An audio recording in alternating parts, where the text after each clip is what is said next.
On today's episode of the OneIQ Football Talk podcast, Brendan and Sterling rank all 32 starting quarterbacks in the NFL while also talking about the mixed emotions felt about the passing of a former NFL player.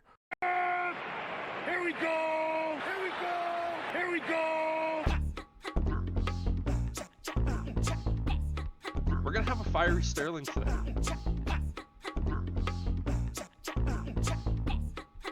Well, no, you just have a big old air horn, and anytime a Packers fan tries to talk, you just hit the button and drown them out. Like, no, I can't hear you. Go Bears. It's basically the la la la la la la la. Yeah, exactly. Right? You don't even have to live there. You can do it from here. Just remote control everything.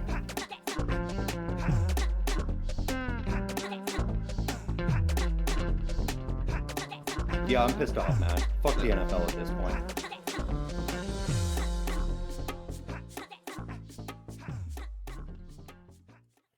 How's it going, everybody? Welcome to the OneIQ Football Talk podcast. Brendan and Sterling coming at you with yet another episode. We are getting so very close to the draft, and needless to say, it is exciting. Not a lot happened in the world of football this particular week, which, unfortunately, we're kind of in that period of time where there's just not a lot happening. But first off, Sterling, how you doing today, my friend? Doing all right. Enjoying our bipolar weather here, and snowy last weekend and sunny this weekend. It just can't decide what it wants to do. Good old Yeah. April. But no, I'm good, man. How have you been?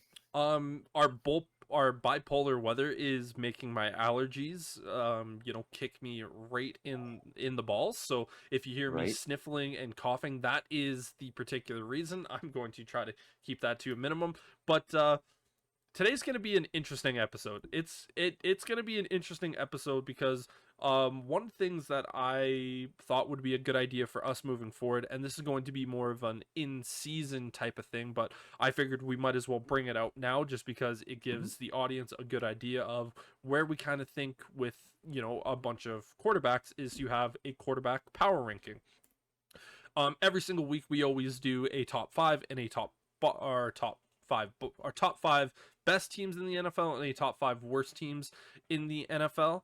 And so this is going to be a nice little segment that we do. It's definitely not going to be as long as what we're going to do today. Obviously, there's a lot of explanations that we are going to be going through and such.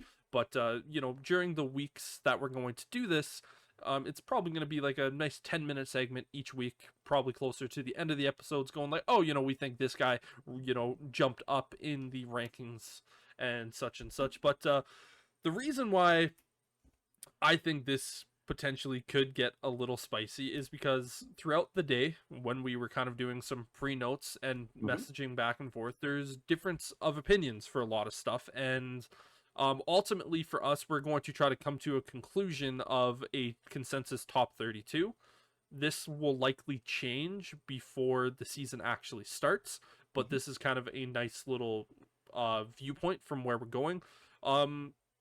The standpoint that I initially walked into it with was I take one quarterback from every team and basically use that power ranking because at the end of the day, there's only 32 starting jobs.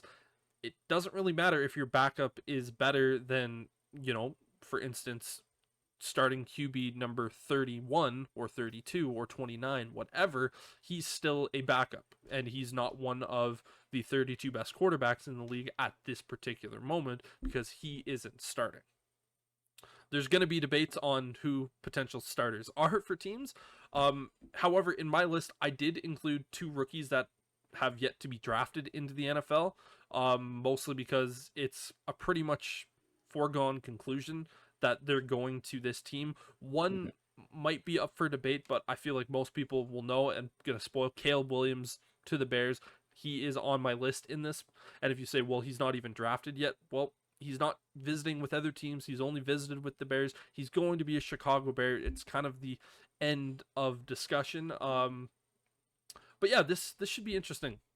Yeah, it was just a bit of a miscommunication between us, I think, and because when we were talking about it initially, we were talking top 32 power rankings, and I viewed that as the top 32 quality quarterbacks in the league, whether they're 1, 2, or 3 on a depth chart somewhere.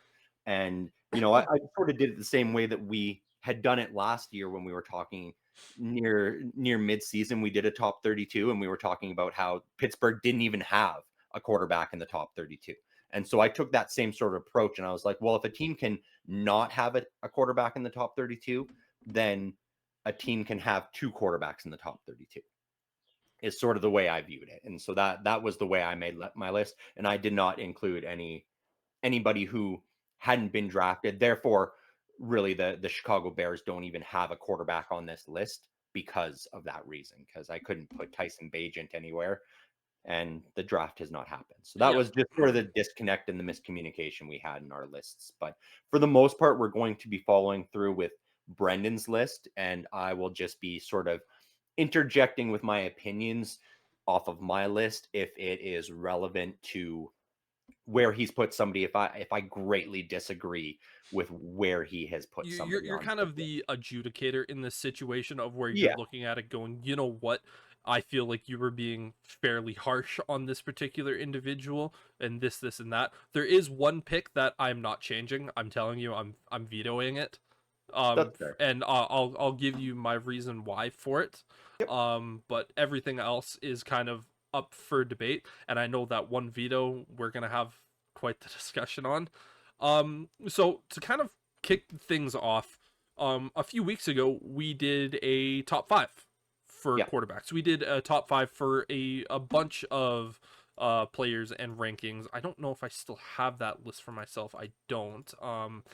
But no, I still have mine, and so my top 5 are the same quarterbacks, obviously, as that list was. yeah, and for me, I still remember my top five for quarterbacks, so it's the Yeah. exact same. Um, Starting out at number one, it's the easiest choice whatsoever. Mhm. It is Patrick Mahomes, no question about it. That is just bing bang boom. He's the best quarterback in football, no question about it. If anyone wants to argue that and say, "Oh, Lamar Jackson, he's a two-time MVP and he won the MVP award last year," okay, sure, you can say Yeah. Lamar Jackson's a two-time MVP. He's not better than Mahomes. Uh, But by all means, argue us in the comments. We yep, would love to see it. yep. Tell us your thoughts every time. We love to see it, and so yeah, number two. I feel like this is where I feel like the debate could probably start because some people do this, and that. I personally have Joe Burrow there. I still think he's the second best quarterback in football. He's the only guy to beat Patrick Mahomes that isn't Tom Brady. And when I mean beat Patrick Mahomes, I mean beat him in the most important time, which is the playoffs. He did that. So Yeah. that's why I have him at number two. No, and I agree with you. The one thing I will say is we talk about coaches being on a hot seat. Joe Burrow is on a hot seat right now. Like this season is big for him. If he can finish the season, he will still be a top 3 quarterback.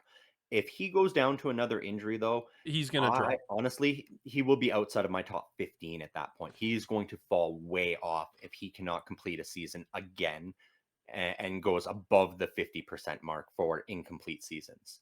Yeah, no, this one there's obviously going to be a lot of players where we're going to talk about, for instance, of saying like, oh, this guy is going to be one of those players that is going to be a heavy riser or a Mhm. heavy dropper, or just kind of like just he's really going to kind of ride this range for a lot of this. And yeah, Joe Burrow, I could Yeah. easily see being one of those guys, not due to anything play wise. When he's healthy and he's on the field, he's Mhm. the second best quarterback in football. But Even two when he's seasons, unhealthy and on the field, he's still an excellent quarterback. It's is he on the field? Can he dress for the yes, game? That is what it is comes he down to. capable of actually playing a Yeah. significant portion? If, for instance, if he gets like a injury where he has to stay out for the rest of the game, but he's back the very next week, I'm not gonna drop him No, because of that. If, no, no. but like I know what you're saying, it's one of those. It's It's season season ending. ending. Yeah. Yeah. Number three, I think it's pretty clear that it has to be Josh Allen. I love him or hate him, and I know that I've definitely given him a lot of hate over Mhm. the years. But when you look at what Josh Allen is, he is a guy where you look at that, and if you're a Buffalo Bills fan, you go, we are going to be able to at least have a hope in winning every single game of the year. And the way that I define a franchise defining, like a true franchise quarterback, is a guy where you can look at him and go, we are going to win every single week. He gives us a shot to win every single week. Joe Burrow facing Patrick Mahomes, you still have that belief he's going to win. Josh Allen against Patrick Mahomes, you still have that belief he could go out there and win. We've seen him do it in regular season play. He just hasn't gotten over that hump in terms of postseason play. And to me, he is without a doubt that franchise defining guy. But this is one of those guys where, again, with his play, if he continues to, this is going to be a hell of a year for Josh Allen, because we don't know what he has for weapons. The Buffalo Bills, just because they might be able to draft one or two guys in this year's draft, does not mean that those guys are going to be either particularly great, particularly bad. We just don't know. So Josh Allen, we could potentially see being a guy that slips. I don't think he will ever slip out of the top 10. But like, this is a guy that we could see drop down less, in my opinion. Yeah, it'll really depend on the weapons that they put around him for sure. I know you and I started to disagree a little bit more in terms of 4 and 5 on this list. For me, I had my fourth best quarterback in the NFL as Justin Herbert. I can't remember who you had in your particular list. I had Josh Allen as 4 because Who I did you? had Lamar Jackson 3. Okay. Yeah. But yeah, for me, I have Justin Herbert as the fourth best, because he is essentially another Josh Allen, but I feel like with Justin Herbert, he's a little bit more consistent, and he's not as turnover prone as what we've seen, or turnover happy as Josh Allen is. He's a little bit more reserved. And listening to that, people go, well, why don't you have Justin Herbert ahead of Josh Allen? Well, Josh Allen, he's had the ability to always stay healthy. Mm-hmm. Even with his reckless play, he's had the ability to stay healthy. We've seen Justin Herbert battle through some injuries, so it's just that kind of health-wise that's just allowing Josh Allen to edge Justin Herbert, and I know me saying that is going to raise some giggles. But yeah, for me, Justin Herbert is one of those guys that's going to be number 4. It's going to be really interesting to see what he is going to honestly be able to do here at the moment going into next year. Well, it's going to be interesting to see what Harbaugh gets him for weapons. That's going to be it. And I'm still not convinced 100% that Justin Herbert will be a Charger after this coming season. Depending on what happens in the draft, I think if JJ McCarthy falls to the Chargers and they draft him, then that will be a sign that he'll be looking to ship Herbert out for a bunch of picks to try and build up around somebody else. So I'm interested to see what the Chargers do with the draft. But no matter where Herbert lands, no matter where he's playing, he is still a top 10 quarterback for sure, and fringe top 5 for myself. Yeah, I think Justin Herbert is one of those quarterbacks where you can drop him into all 32 teams and he would realistically be successful, similar to a Joe Burrow, similar to a Patrick Mahomes, similar to what I think we both agree Josh Allen could do. Like, these guys are aliens, they're otherworldly, they're difference makers. And so is number 5, who I have as Lamar Jackson, the 2-time MVP. Last year's MVP award kind of felt a little bit hollow for Lamar Jackson, in my opinion, because you had both Joe Burrow. At one point we were saying this guy is the MVP frontrunner at this point. Even Kirk Cousins, before he got hurt, we were like, he could be the MVP frontrunner. Brock Purdy, even Patrick Mahomes, I still think should have been the MVP for just what he was capable of doing with the talent around him. But I kind of understood with Lamar. Like, it was a weak MVP year, and they're just like, okay, he's exciting. The biggest thing for me with Lamar is he needs to have weapons around him, and he is without a doubt the greatest mobile quarterback in NFL history. I don't think it's a debate, but the question is can he still develop in his passing game? We've seen a little bit more of that this year. He definitely had, I think, statistically his best passing season, but we still need to get that a little bit higher. I personally can't put him ahead of any one of the guys that are above him on my list, just because when you look at those other guys, they are gifted passing wise. Like they are truly gifted, and they also add something else. With Lamar Jackson, he's good at passing, but for me it's the running where that's really knocking him down. Yeah. No, I can agree with that. Like I said, that 3 to 6 for me was always sort of shuffling, and so Lamar Jackson at 5 is that makes sense. That fits. Yeah. So this is the first kind of area of where we're starting to approach the Wild West here, because at this point we've had 5 AFC quarterbacks, which just shows how good the AFC is. And the way that I built this list is I went through each conference and I went, okay, AFC, I'm ranking all 16 teams in the AFC with their quarterback. And then I went NFC, did the exact same thing. And then I kind of went, okay, is he better than this? And then I just kind of went back and forth and ultimately did that. My NFC, this is the first NFC quarterback that I'm going to have. And it's Dak Prescott. Dak Prescott, to me, is the best quarterback in the NFC. He's shown the most consistency throughout his time as a player. I think he's as close to what you actually can get in the NFC to a true franchise defining franchise quarterback that you can get. We definitely shit on the Cowboys a lot and we shit on Dak, but I think that's more because we shit on him because of the logo that he has on his helmet and his jersey more than anything. If And maybe Dak his Prescott, cadence. yeah, but then again, we use that for our opening, so we love Dak Prescott True. because of that. True. If Dak Prescott was playing for the Minnesota Vikings, I think the consensus around Prescott would be a lot higher than what it is with him being on the Cowboys, because if you're not a Cowboys fan, you hate the Cowboys. Both of us severely dislike the Cowboys, and neither of them are in our division. One of them is in a conference, but other than that, it's just a genuine hate for the Cowboys. Prescott is a damn good quarterback. Has he been able to do much more? No. I don't think he's going to be a Cowboy after next season anyways, so and that's going to be a hell of a discussion throughout the year. Mhm. But yeah, to me, Dak Prescott, I think, is deserving to just be the honorable mention on the outside of the top 5.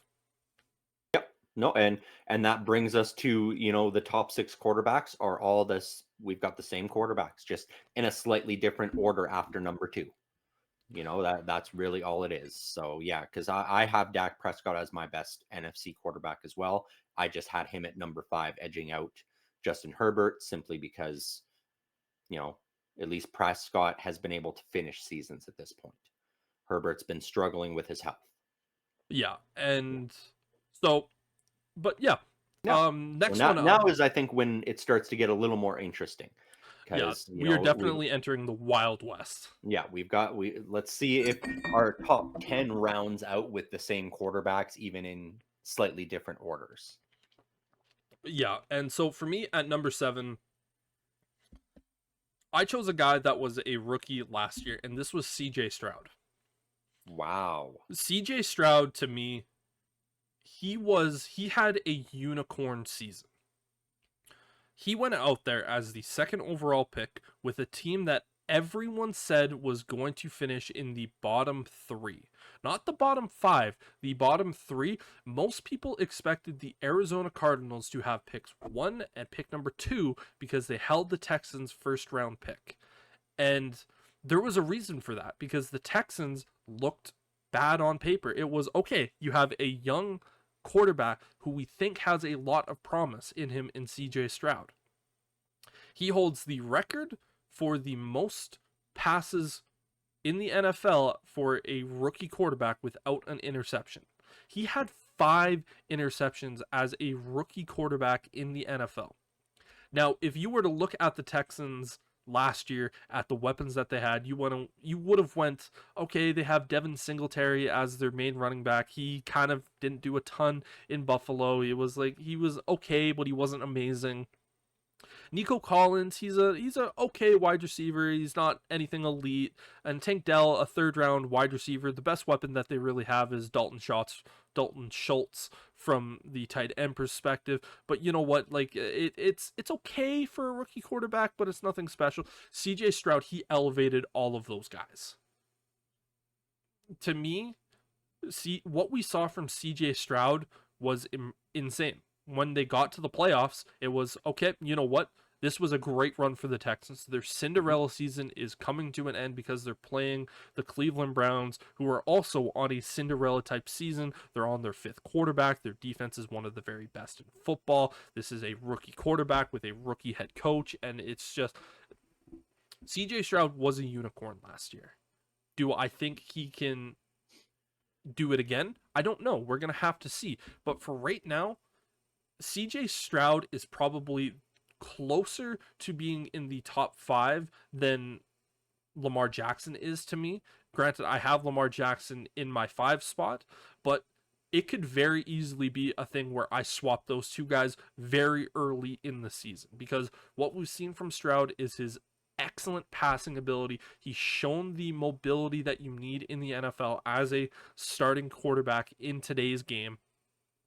And he just kind of has that Joe Burrow effect where nothing seems to get to him, and he's just that dude. Yeah, that's fair. And I mean, I won't speak negative on you having him that high. I did not rate him quite that high. Yes, he had an amazing rookie season. I believe he even led the league in 300-yard passing games. But it was only one season. That was where I sort of reserved my climb for him. Like I believe last year when we started out, we had him somewhere around the 20 to 25 mark. Yep. And so I bumped him into the top 15 for myself, but he did not crack my top 10. The reason why I have him so high is because when I look at the quarterbacks that are behind him, there are more question marks for me with them. And again, CJ Stroud is one of those guys where he could be a very, very drastic faller down this list. Mhm. And that's exactly why I don't have him higher, because I look at all the guys I have above him, and barring one that I have above him, and it's consistency for me. Mhm. And so CJ Stroud just has not had the opportunity to prove the consistency, being that he's only had the 1 year. All the other guys I have ahead of him have had the consistency year in and year out to put up similar numbers, similar stats, similar abilities. And so that is the only reason he didn't climb into my top 10. Where did you particularly have He him is on your 14 list? for me. He's 14 on your list. 14 Okay. on my list, yes. Um, And that he's sort of tied with who I've got at 13. okay, so basically kind of what I'm doing is I have a Mhm. spreadsheet open. If Yep.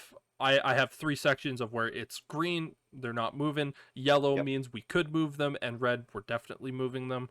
But so I'm gonna put a yellow mark beside him on that one to potentially move him in this list, because yes, we're going off of my list, but this is a consensus between the both of us. Yep. Number 8, I have Kirk Cousins. Kirk Cousins, to me, we like to make fun of Kirk Cousins a lot because it was always, oh, it's primetime Kirk Cousins, he's gonna lose in this game, and he did for a lot of years. But the thing is, the last 2 years he has been one of the best quarterbacks in the league. Like he's been consistent. He's been consistently great. I'm not. Yep. I'm going to retract that statement of him being one of the very best quarterbacks in the league, because I don't believe that. But he's been consistently great. And to me, if you are consistently great, you are Mhm. without a doubt deserving to be in the top 10.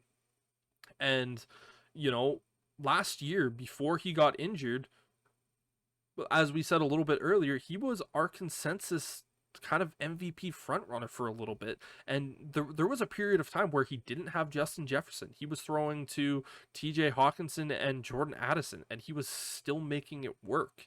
once he got injured, the Vikings fell off of a cliff. It was like, okay, we can still have Jordan Addison. We're getting Justin Jefferson back. We have TJ Hawkinson. Hmm. What are you doing? And they're just kind of sitting back going like, nothing. To me, that just showed how good Kirk Cousins is and how valuable he is. He's going to the Falcons. Yeah. They have Drake London, Kyle Pitts, Bijan Robinson. They traded for the kid from Arizona. I forget his name, but he was a former second round pick, Darnell Mooney, who is a proven receiver in the NFL.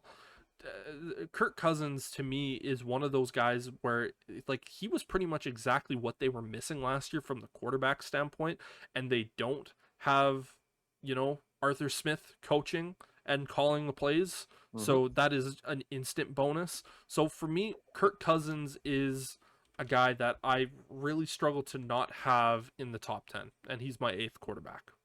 That's fair. And he has been consistent. I think Justin Jefferson was a lot of that. I know he still was able to perform last year. For me, he is a fringe top 10, but there's question marks just because of the nature of the injury he had and the age that he is at. And so I do have concerns about how he's going to bounce back from that. And I did have him outside of my top 10 for that reason. Okay. Honestly, I have him on my list at number 12. Okay, so this is one of those guys where I'll throw yellow on, and we can kind of sort that out where it is. Number 9, I have another NFC quarterback. We're kind of on a little bit of a run of NFC guys here at the moment. Yeah. And this is Jared Goff with the Lions. Jared Goff to me is very similar in a sense of what Kirk Cousins was the last couple years. He has been consistently great. Mhm. Ben Johnson definitely has a lot to do with that. I you know, I think Jared Goff being there is more beneficial for Amon-Ra St. Brown than Amon-Ra St. Brown is for Jared Goff.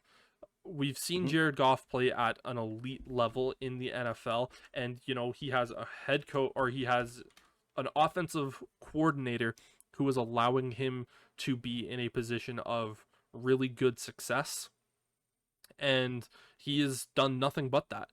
And they almost made it to the Super Bowl this year with Yeah. Jared Goff. Jared Goff has made it to the Super Bowl. He knows what it takes.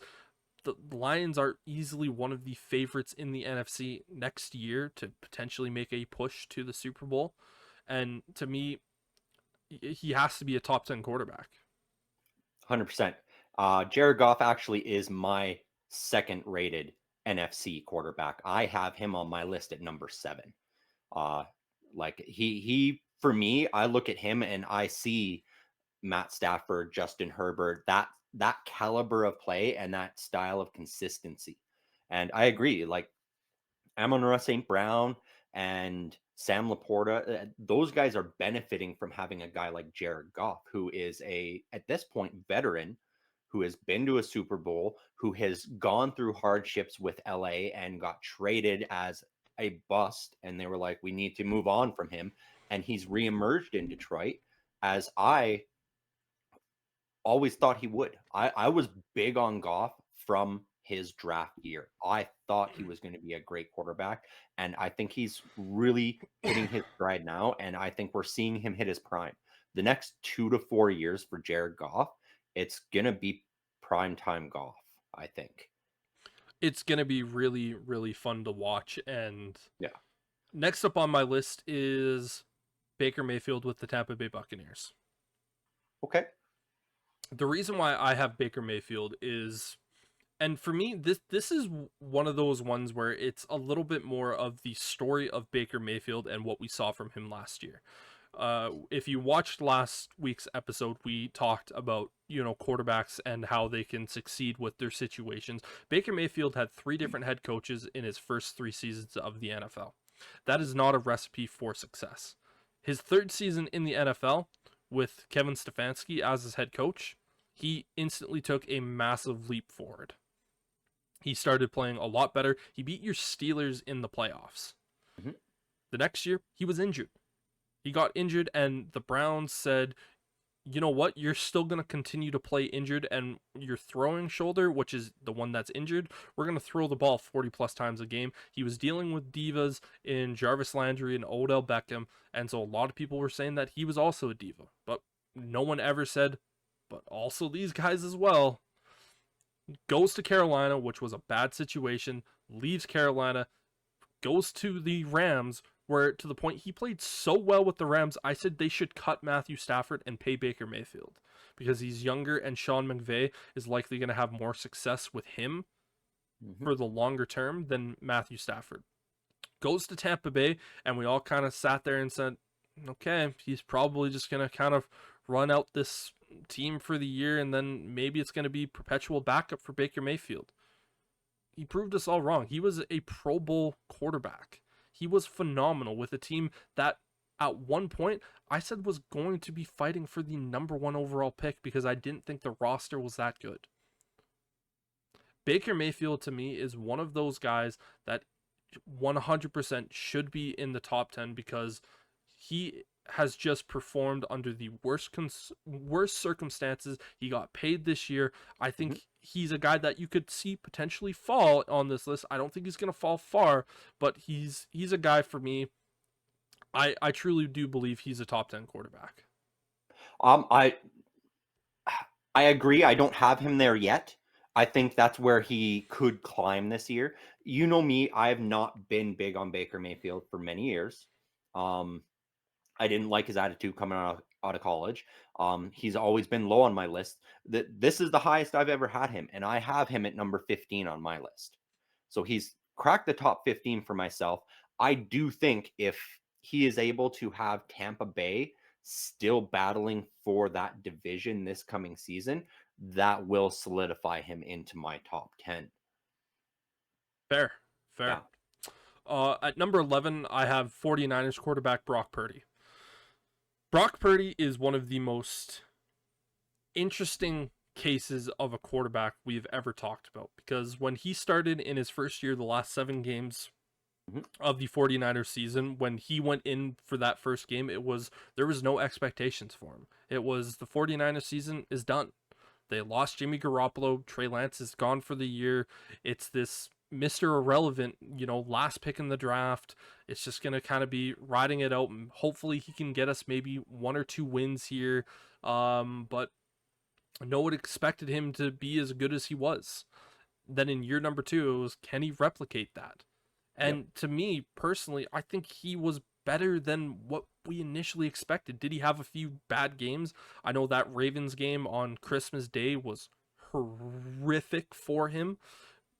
But with that being said, he's still really good. And people say he's only good because of the weapons that are around him. Oh, okay. But you're not going to be complaining when, Aaron Rodgers has Devontae Adams with him and a bunch of talented players there.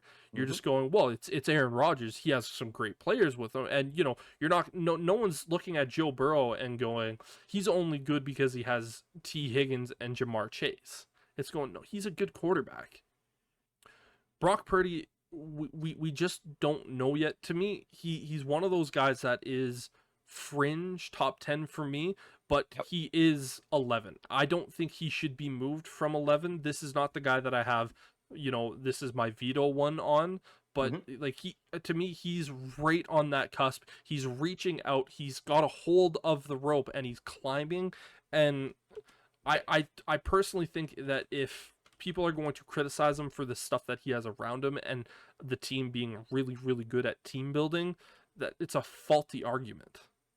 100% agree. This is the first guy since pick number 2 that we are 100% agreeing on. I have Brock Purdy at my number 11 spot too for all the same reasons.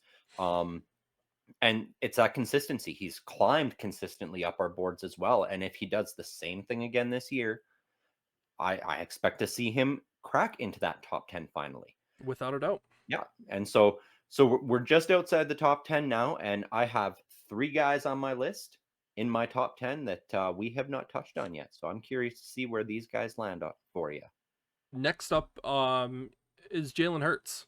Jalen Hurts coming into last year was a top 5 guy for us. You know, Mhm. he had one of the best performances in the Super Bowl that we have seen from a quarterback in a long, long time. And they just happened to fall to, I think, what a lot of people is arguably saying is the greatest quarterback in history in Patrick Mahomes right now. And Yep. last year, losing both coordinators on that team, there it what felt like for me this year with Jalen Hurts is when he was back at Alabama, where we were seeing these struggles with the passing, and it was, he was using a lot of his legs to get out of that. And when you have guys like um AJ Jalen, Brown, AJ Brown and Devonte, Smith, thank you, Devonte yep, Smith. I wanted to say Devonte Adams, and but Dallas Goddard, Dallas DeAndre Goddard, Swift. DeAndre Swift, the run game, and arguably the best O line in football. Yep. To me, I was severely disappointed in Jalen Hurts this year, and I'm a massive fan of Jalen Hurts. I said at Alabama, I didn't think that was the right place for him to be. He went over to Oklahoma, and I said Mhm. this is the perfect spot for him. He showed improvement with passing. He was much, much better. That was the reason why he got drafted in the second round. And when he went to the Eagles, I went, he's going to be better than Carson Wentz is, without a doubt. Yep. I've been a massive fan of Jalen Hurts, and I'm disappointed that he is so far down on my list. And if we don't see that improvement from him this year, he's going to continue to fall, unfortunately. I agree. He fell even farther on my list. Um, we talk about teams all the time, and usually the first thing you talk about when you talk about a team is the quarterback. The Philadelphia Eagles, whenever they were brought up this year, the first thing that everybody talked about was the tush push. It wasn't Jalen Hurts, that and just the lack of consistency, the way the locker room seemed to start falling apart. He dropped even out of my top 15 this season. I dropped him all the way down to 17 for myself. The only reason why I couldn't have him drop that far is because I don't necessarily think it was just him. I think it was more of a coaching issue. He definitely took a step back from the year prior to, but it was the offensive coordinator, it was the head coach, it was just kind of that entire organization just seemed to kind of take a little bit of Mhm. an implode to me. Yes. And Yeah, and let me clarify, like, he didn't cause himself to drop all that way. It was also that the guys I have ahead of him clawed their way up. They improved their game to the point where I had to move, like Baker Mayfield, for instance.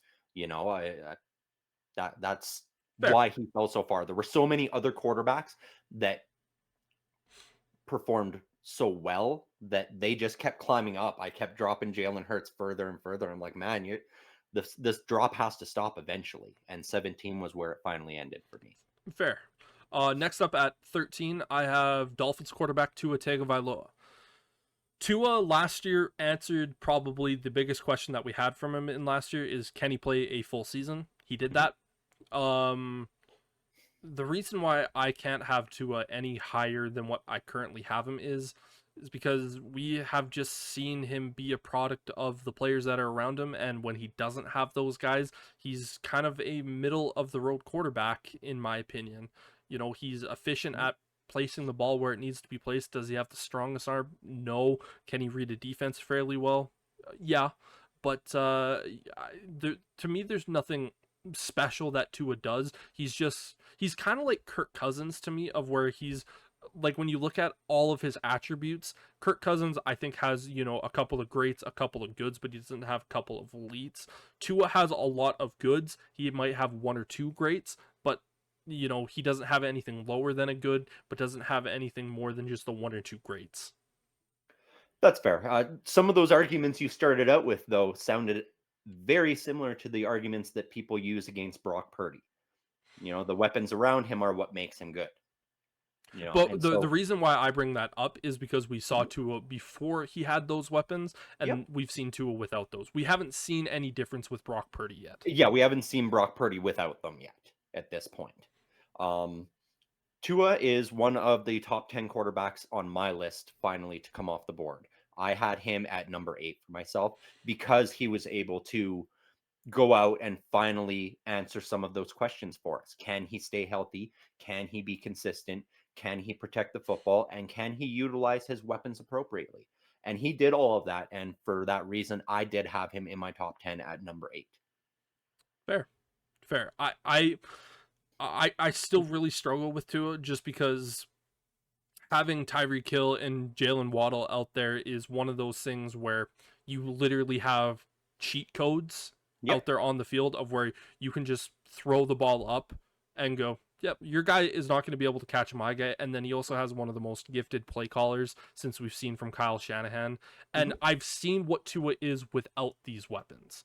Yep. So, and for me, again, that is the only reason why I have the difference between Brock Purdy and Tua. Mhm. Tua to me is not going to fall anymore than 14 or 13, pardon me, because I don't believe he can. But if he doesn't have those weapons, what is he type that guy? We've seen him without those weapons, and he hasn't been anything more than kind of a 15 to 20 type Mhm. ranking of a quarterback. So that's kind of why I have him there at that moment. No, and I get that. And for me, with him at 8, I don't see him climbing any higher than that. I definitely see the potential for him to fall if guys like Brock Purdy, CJ Stroud, Baker Mayfield, Jalen Hurts all improve, and guys coming into the league as well, depending on how they perform, could climb as well. But yeah, Tua for me last year did enough to get himself a top 10 spot. Next up, it's going to finally be Aaron Rodgers with the Jets. And I know there's probably going to be a lot of people that go, how do you not have Aaron Rodgers in your top 10? Because he's Aaron Rodgers. He's a 4-time MVP. He's one of the greatest quarterbacks to have ever graced the NFL. To me, it comes down to age and the injury that he's coming off of. You know, Aaron Rodgers to me could easily be the guy with the most upside of rising up this board. 14 was where it stopped. I looked at myself and I went, there's no reason why I can have a quarterback of his caliber continue to drop. But for me, where it is right now is it's one, he's playing for the Jets, and that kind of puts a little bit of stank on any quarterback just because of what they have kind of done throughout pretty much their entire existence with quarterbacks. I'm not necessarily factoring that in, but it's more of the factor of age and the injury that he's coming off of. But he's still one of the very, very best. But it's going to be interesting to see what he's going to be able to do this particular season. Yeah. And you Aaron Rodgers fanboys that are upset that he's not in your top 10, you only have to go after Brendan, because he is my number 10. So he's still top 10 for me. He edged out Kirk Cousins just because I believe he has a better chance of coming back from that injury, even being a couple years older. He had longer to recover than Kirk Cousins has, and I think we'll still be able to see special things out of Aaron Rodgers. So he did not drop out of my top 10. He was just barely there. Ahead of Brock Purdy and Kirk Cousins at 11 and 12. For me, I can't put Aaron Rodgers in there ahead Mhm. of any guy in the top 10. Just That's fair. just for the simple reason of it's one of those things for me where I just go the injury and the age, because he's going to be what, 41, 42 coming into Yep. this season. Yeah, he's one of the very best, but it's been a long time since we've seen Aaron Rodgers play football. Yep. No, I get that. And I mean, for the most part, we're at 14 now, and I think Baker Mayfield and Jared Goff are sort of the only two that we were very far apart on. Everybody else has sort of been within 3 to 5 spots on our list. Exactly, yeah. And so, yeah, and a lot of that is interchangeable for the most part. It's tough to really create a lot of separation from these quarterbacks. But yeah, I'm giving Aaron Rodgers the benefit of the doubt and didn't quite drop him out of my top 10 yet. But again, a lot of those guys, if they come out firing at the start of the season and Aaron Rodgers has a slow start, he could drop all the way out of my top 15 at that point. Yeah, Yeah. yeah. Next up, Well, this one is a little bittersweet for me, but it is Packers quarterback Jordan Love. In his first season of play, he kind of had a little bit of a short roller coaster ride this year, where he mhm. started out really, really good, fell off of a cliff, and every Chicago Bears fans at that point was riding the high life and going, they finally didn't get one. He sucks. And then he just kind of threw up the middle finger and said, shut up, everyone. I'm actually a good quarterback. And, he kind of had a similar season to CJ Stroud in a sense, of where it was kind of one of those things. But the difference with Jordan Love is that he'd been in the league for 4 years. He had played in games, he had started games. Mhm. So this was his first year. I need to see more consistency with Jordan Love, and again, people are gonna go, well, you didn't say you needed to see, or you said you still needed to see more from C.J. Stroud, but you had him at number 7. You're just Mhm. being a Bears bias here. No, C.J. Stroud did that as a rookie. He did that as a rookie. Jordan Love has been in the NFL. He knows what the NFL speed is. He has a guy that is a proven head coach and play caller in Matt LaFleur. He is essentially walking into a system where he is been nurtured by a future first ballot Hall of Famer. Like, everything that we've seen from Jordan Love, the signs pointed that he should have been good, and he was. So that's why I need to see a little bit more from him, but without a doubt, he's a top 15 guy. And that's where you got him, is number 15, Number correct? Yeah. 15. Yeah, and see, he is the one I was talking about that just was sort of tied with CJ Stroud for me, and I put him just ahead of Stroud at number 13 on my list. And so for a lot of those reasons, the ability to come back from that drop off the cliff showed a lot of promise for me. The fact that he didn't just completely collapse under that pressure, that he went, no, no, Mhm. I can be that guy. And he brought that Packers team from nothing to the playoffs. Totally. And so that But for me, that put him up to that 13 spot for And me. you know what? I don't necessarily disagree with you, but Mhm. again, CJ Stroud did that as a rookie, and Jordan Yep. Love did that while having 4 years experience in the NFL. Did he start in Yep. those years? Only had maybe 2 or 3, but he still had that time. He still had that experience. Mhm. He knew what to expect when he got the call up. So for me, that's why I have CJ Stroud so much higher than I do Jordan Love. Yep. Yeah, and that's sort of why I have the two of them on par with each other at this point. Fair. At number 16, I have Matthew Stafford with the Rams. Finally. Matthew Stafford is, again, he's one of those headache type quarterbacks when you're trying to rate him, because there are years where he is pushing to be a top 5 guy. And then there are years where he's battling injuries and he's doing, he's not necessarily having a great year, and we don't know what we're getting year in, year out from Matthew Stafford. 2 years ago, when he first went with the Rams, brought them to a Super Bowl. Mhm. Was injured the year after. He played through injuries this year. To me, Matthew Stafford is just too injury prone for me to have him in the top 15. He's one of those guys that is going to be able to rise, but I don't think he's ever going to reach the top 10. I don't even think he will ever be able to crack the top 12, maybe even the top 13. But he's one of those guys for me that is probably going to be playing with house money and just kind of be riding that line of being, in that 15 to 14 or that 16 to 14 range the entire season, because when he's good, he's good. Mhm.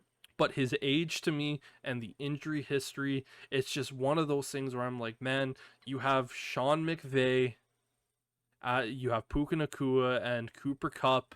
It's like, I'm not going to discredit you with the weapons and the coach that you have, but I am going to have a little bit of like okay, but the injuries, like, you are injured, it seems like either every year or every other year. So those are the reasons, and you gave me that finally, so I'm interested to hear why. Well, he is my last top 10 quarterback that I've been waiting to see where he fell to for you. I have Matt Stafford number 9. I put him in the same sort of department, albeit less talented than Justin Herbert and Joe Burrow, for that same reason, because when he's on the field, that talent level for the team is all the way up here and they are performing, they are winning. It's can he stay healthy and be on the field? That is the concern. And yes, I saw that wince. It's a significant drop off from Joe Burrow to Matt Stafford. Don't get me wrong. I'm not That's saying cliff they're, diving jump.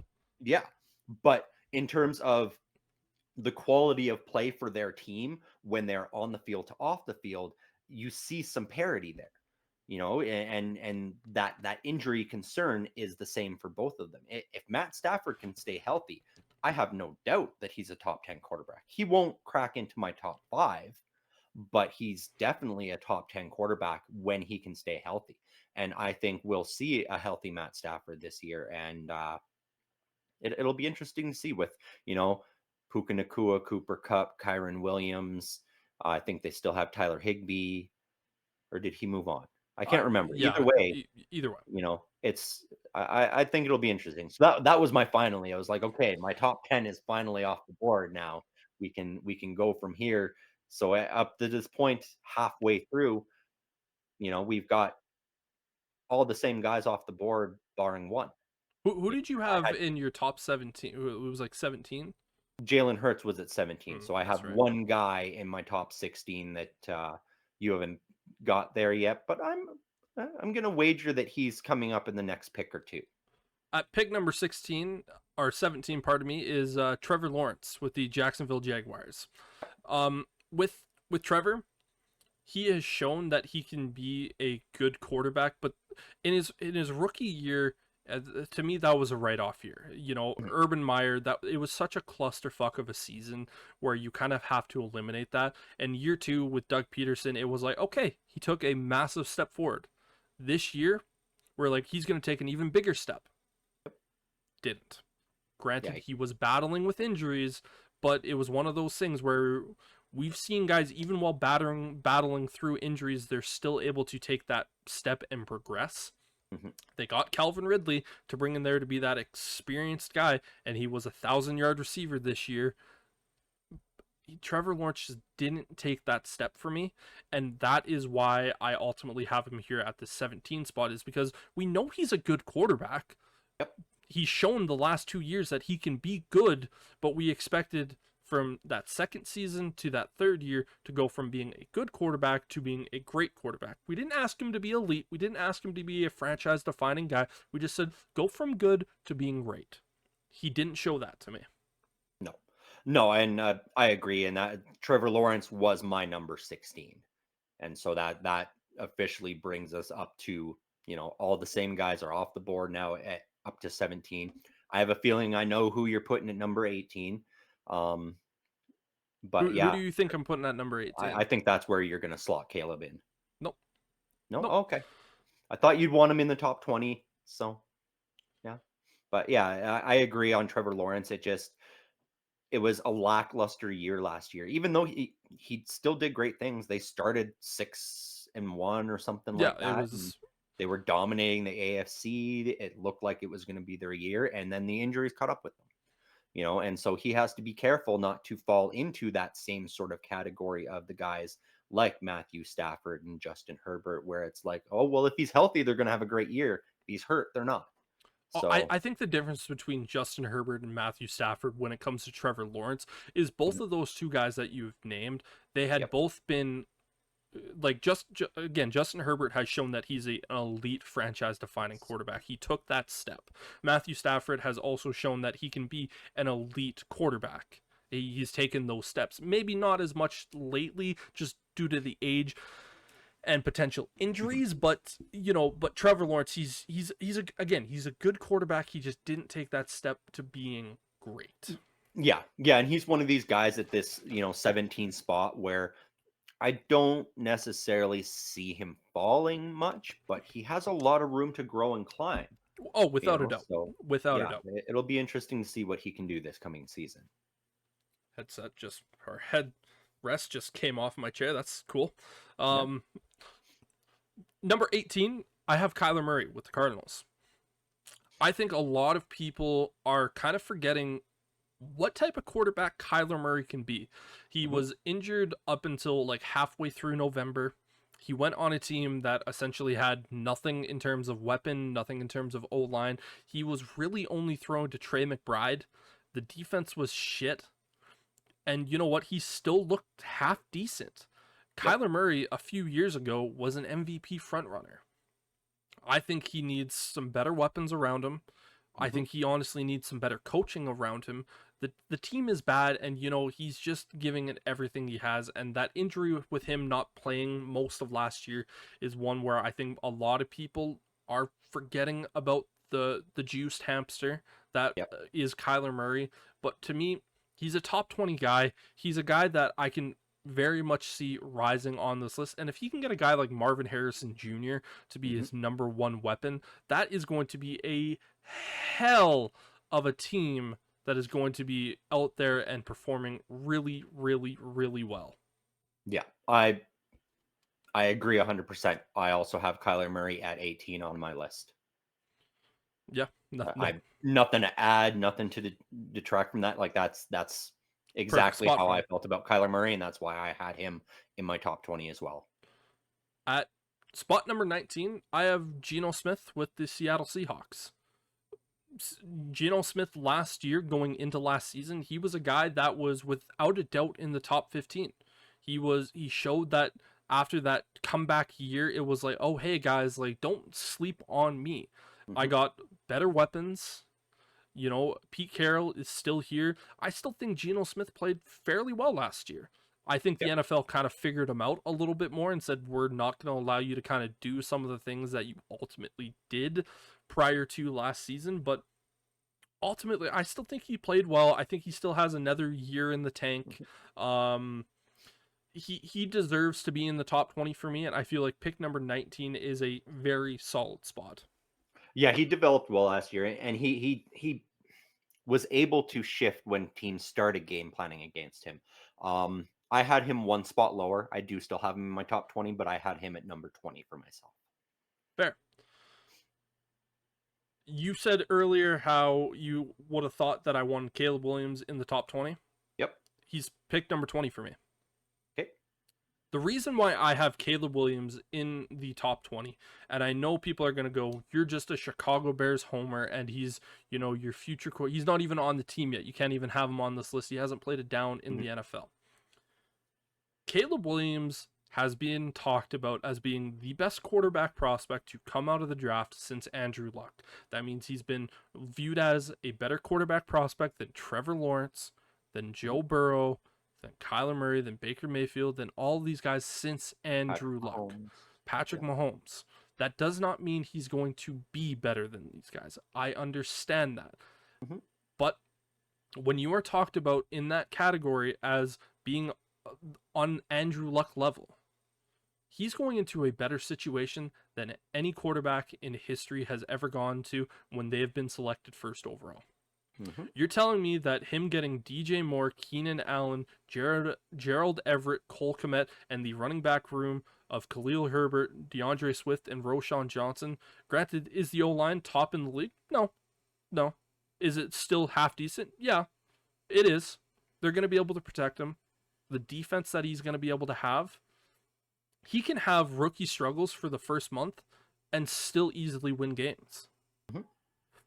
To me, Caleb Williams is coming into a situation where he has the potential to be the fastest riser on this list. I'm not going to say he's ever going to crack the top 5. To me, that is an unrealistic thing for a rookie to do.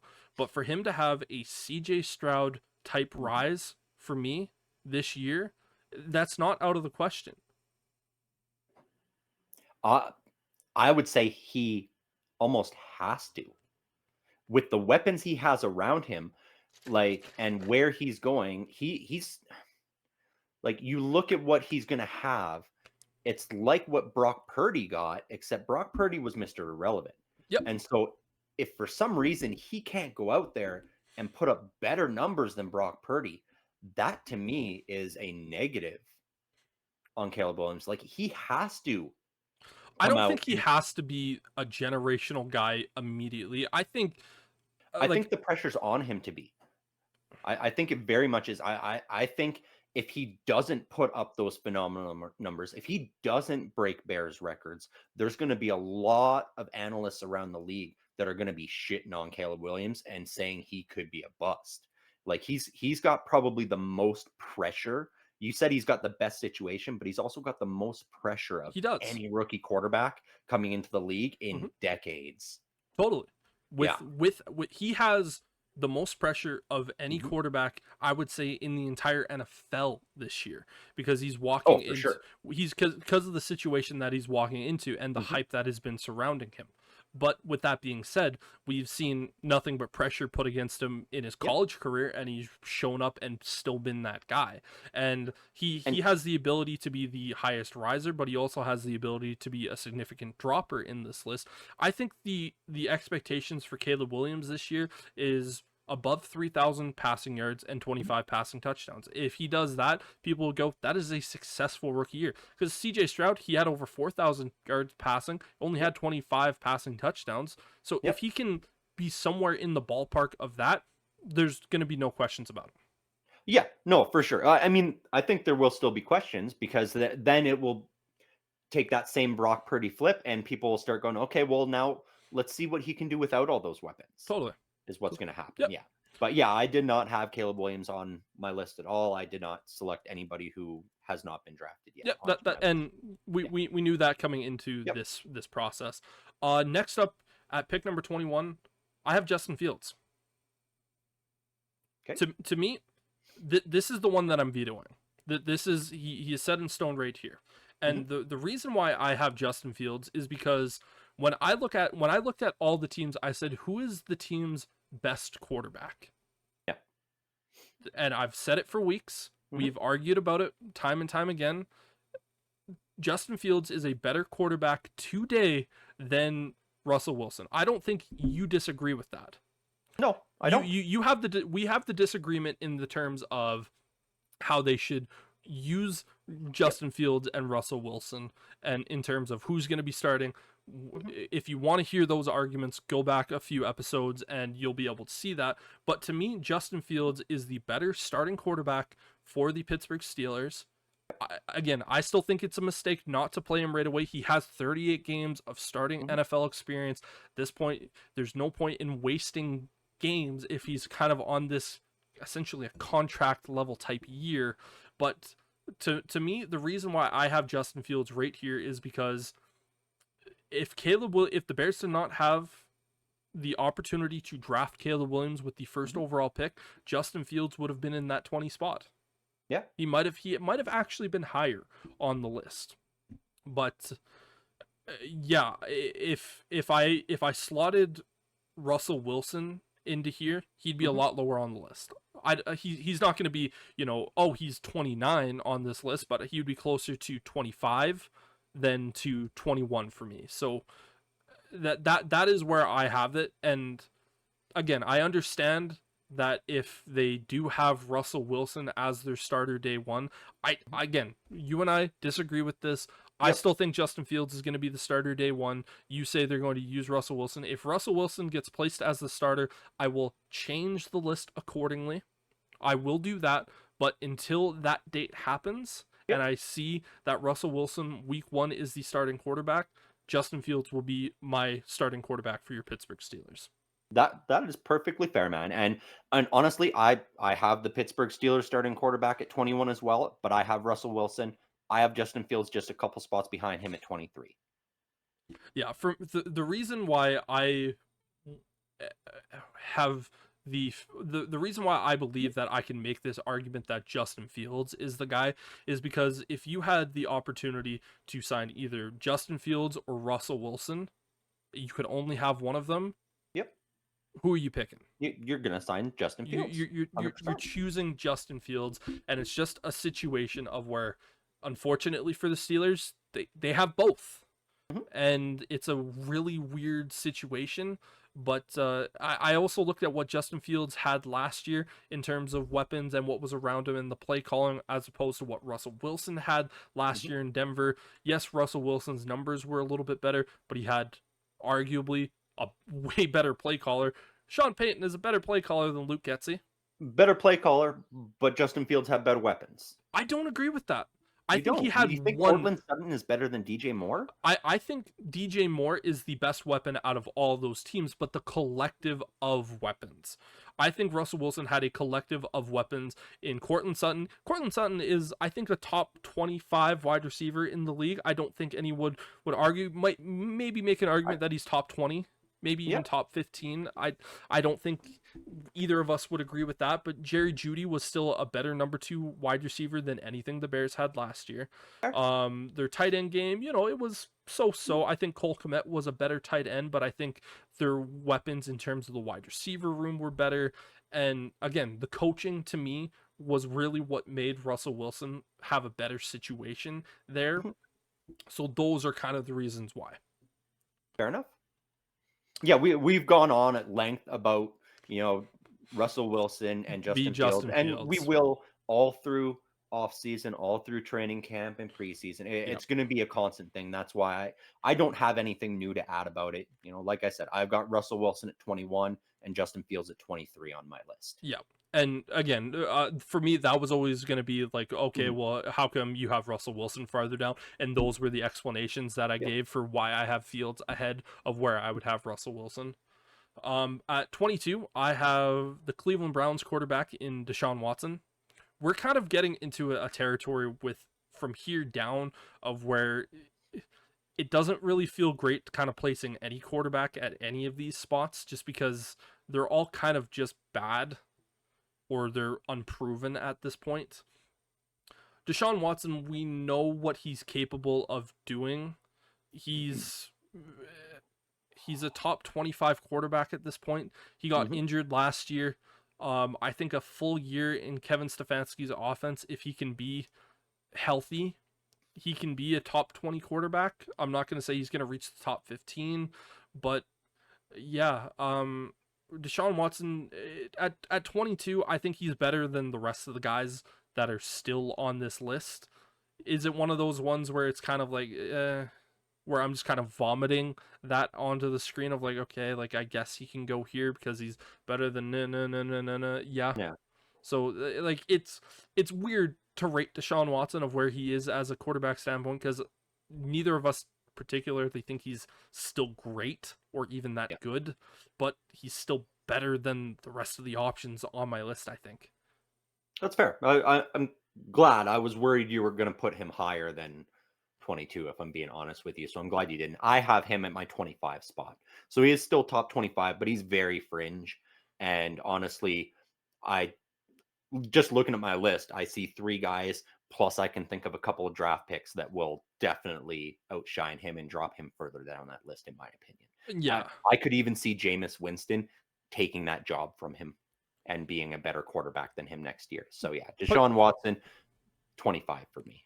Potentially, yeah, but again, Deshaun Watson is just one of those weird quarterbacks where we Mhm. haven't seen him really play for the Browns because of injuries or due to the Massages. suspension. Yeah, Yeah. and but when he has played a full season, he was a top 5 quarterback, but it's been so long since we've seen that, Well, yeah, and it's been like 4 years now. It was yeah, pre-COVID the last time we saw Deshaun Watson play a full season. And yeah, so that was a long fucking time ago, it you was. know. Uh, but moving forward, Yeah. again, we are going to workshop at the end of this list. And again, Yeah. every single week, it's not going to be this long. We're already at an hour. It's Yeah. going to be 10 minutes. It's basically going to be who do you think is a riser and who do you think should fall? That Yeah, type of like we said, situation. this was something fun we wanted to do because there was not a lot going on in the NFL this week, and we really didn't want to talk about OJ for an hour and a half.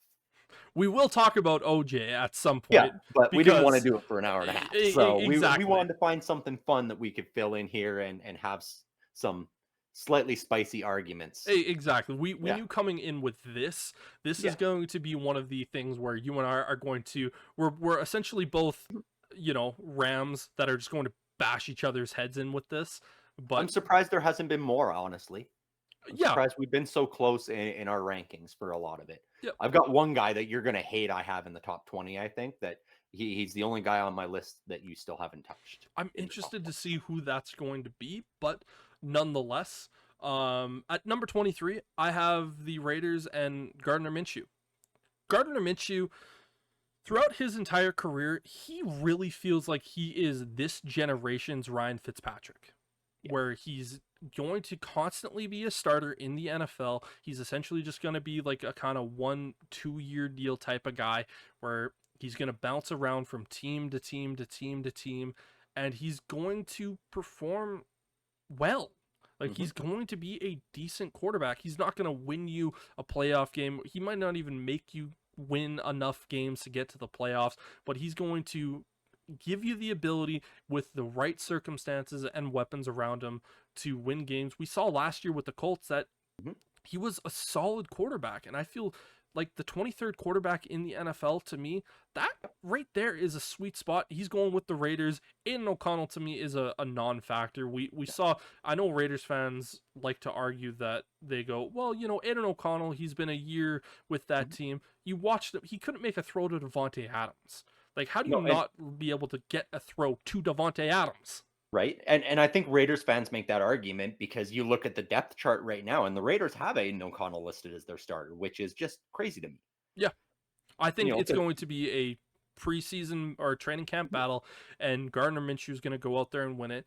yeah, And just unfortunately for both Aiden O'Connell and Gardner Minshew is to have Luke Getzey calling the plays for them. yeah, that is definitely unfortunate, but, yeah, I've Gardner Minshew right around that same spot. I have him at 24 on my list. But that being said, like as you pointed out, he came in relief of Anthony Richardson, and neither one of us have called that guy's name yet. So he's still above Anthony Richardson, who he was the backup to last year on this list. He is coming up here in a couple Yeah. of picks, I will say that, but Oh, for me I too. will I will give my very good reason of why I have Anthony Richardson at the spot that he's at. And I bet it's the same reason I have him there. Very, very possible. Right? At 24, however, I have former Raiders quarterback, that being Mr. Poopy Pants Derek Carr. Yep. And if you don't know why I call him Mr. Poopy Pants Derek Carr, whenever he has any sort of pressure coming at him, he's running like he has poop in his pants. It's as simple as that.